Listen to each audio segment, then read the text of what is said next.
Hey, welcome back to the channel. So in this video, we're going to talk about the rules for every single gacha games out there.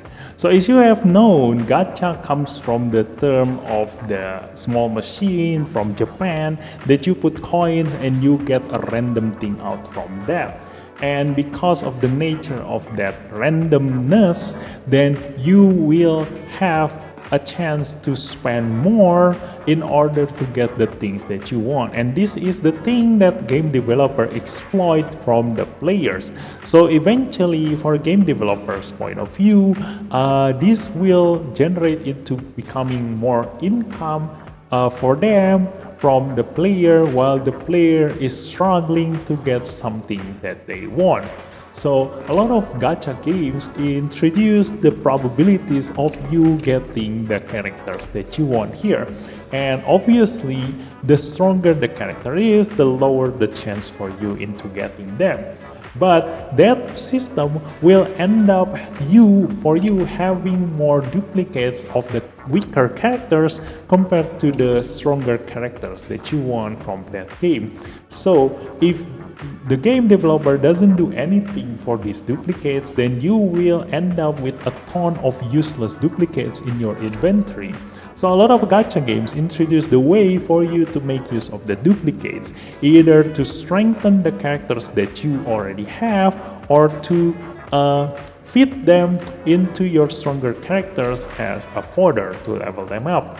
So, but in this game, Dislyte, they don't like the idea of that. So after a while, when they first introduced the game, they changed into a system where every single character will only have one copy of them, and if you get a duplicate of them, they will turn into a currency. And this currency, you will be able to use them in order to strengthen the same character that you have.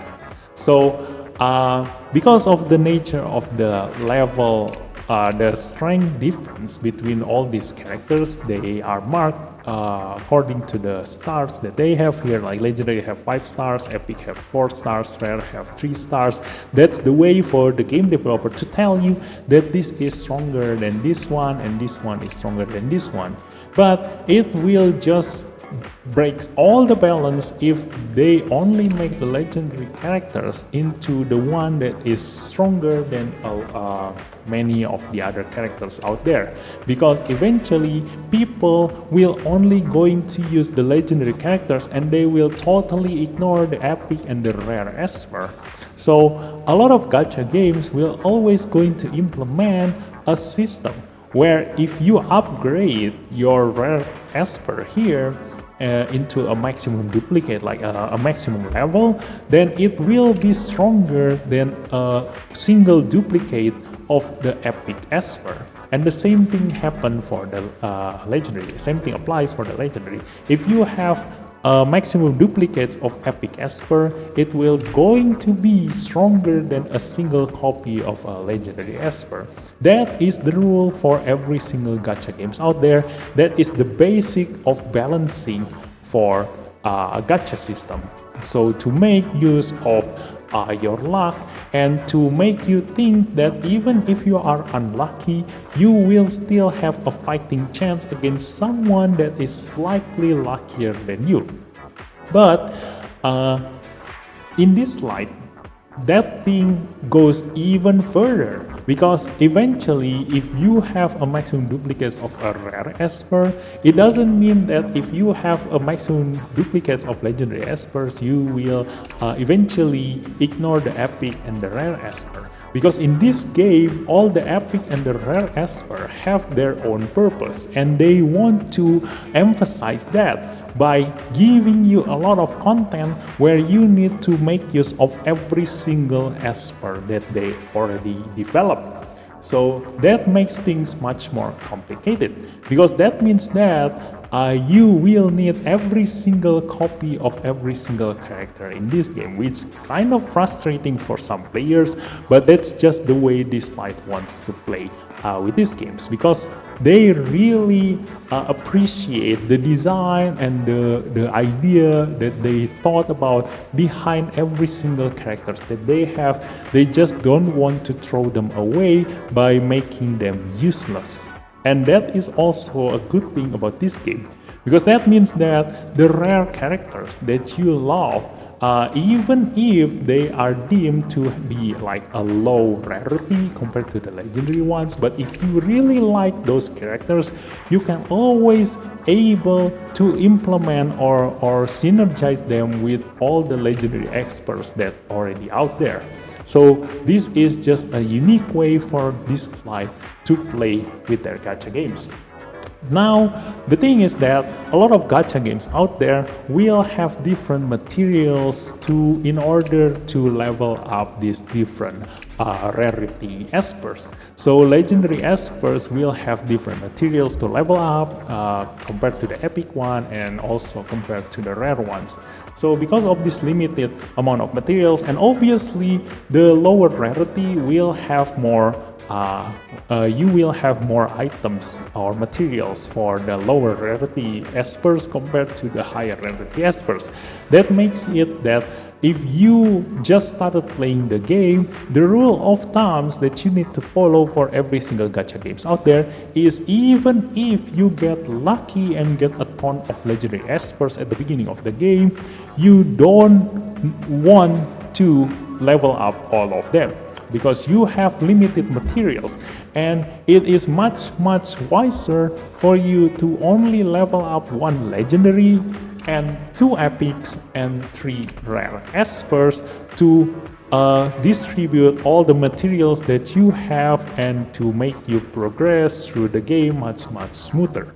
That is the rule of thumb for every single gacha games out there. That's why having the rare esper at the beginning of the game will make progressing much easier, but eventually you need to limit yourself, because at certain point, once your rare esper reaches the 5 stars, they will, for some gacha games, use the same materials as the one you need to use for your legendary esper. And you don't want to waste these materials.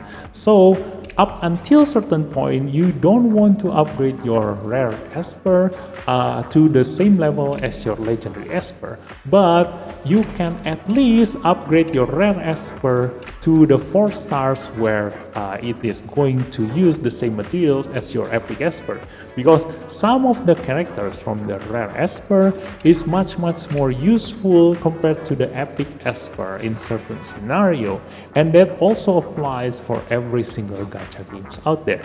So this is Dislyte, and after a while, because this game has been around for 2 years, and a lot of players already have like maximum duplicates of all the legendary espers out there, and for a pay-to-win players, this becomes boring, and a game developer for every single gacha games need to tackle this thing. So eventually they need to always going to release new characters which will break the balance, because at certain point in the game, after the players realize like certain synergy or combination of certain characters, because they all have unique playstyle, eventually you will have a meta lineup that is very popular among the players, that can guarantee you a higher chance of winning compared to other characters. And these things will be important, because if you only follow the meta, eventually with a game like a gacha game, because they need to keep releasing new characters so that all the players that play the game will never get bored, and for those players who already get every single duplicate of the characters will keep on playing the game, so the meta will always going to shift. So instead of following the meta, if you are a casual players, or if you are like a free-to-play players, or not really competitive against the whales, then you need to think further into the future, because the meta will always going to shift. So if you get lucky and get the meta straight away with minimum effort, then it is really good for you. But if you cannot reach the meta, then the thing that you need to think about is to make the counter to that meta. Because making a counter to a meta lineup is much more beneficial for most players in the long run. Because here's the thing, if there comes a meta lineup like certain characters that is much stronger than any other characters out there, eventually the developer need to balance them out, either by releasing an even stronger character to counter that meta lineup, or to nerf those meta lineups so they don't shine longer than the time that they need. So if you are late into the party, then the moment you reach the meta lineup, you won't be able to enjoy them, and they will already shift into a different meta. But if you make the counter to that meta, because these characters, the counters, are not yet buffed, or they are not considered a stronger lineup, that means that there is a high chance that this lineup will get buffed in the future updates, or there will comes a time where these characters will be much more useful compared to the meta lineup that is currently very popular. So by doing that thing, it will be something that is really wise for most players to aim for when playing a lot of gacha games. This is also, it doesn't only apply for gacha games, it applies for every single games out there. So that's how games works. Because games doesn't only release one time, like it doesn't come out and that's it. That's the whole game that you get. Eventually, every single games will have updates, and with updates, there will come changes. So nothing is set in stone. So the things that you need to think about is that if you going to invest into something, then you need to think that whether this investment will last very long. So that's why utility is much more important than raw damage or raw tankiness. So that's how you need to think about when you are playing games, not only for gacha games, but just basically every single game out there. So after a while, you have a ton of duplicates, like you already maxed out everything, and the game cannot release character faster than people can spend their money. So in Dislyte, we also have Dislyte here, which uses a different currency, and they works just similar to the same character, but it just strengthens the duplicates of their character further using a different currency and a different set of rules. Like there is even further way for you to strengthen your favorite character here. So that's basically gacha games. So I can talk non-stop about all these things, all this knowledge about games in general, but I do want to just focus on the gacha games in general in this video, and I think it's already time.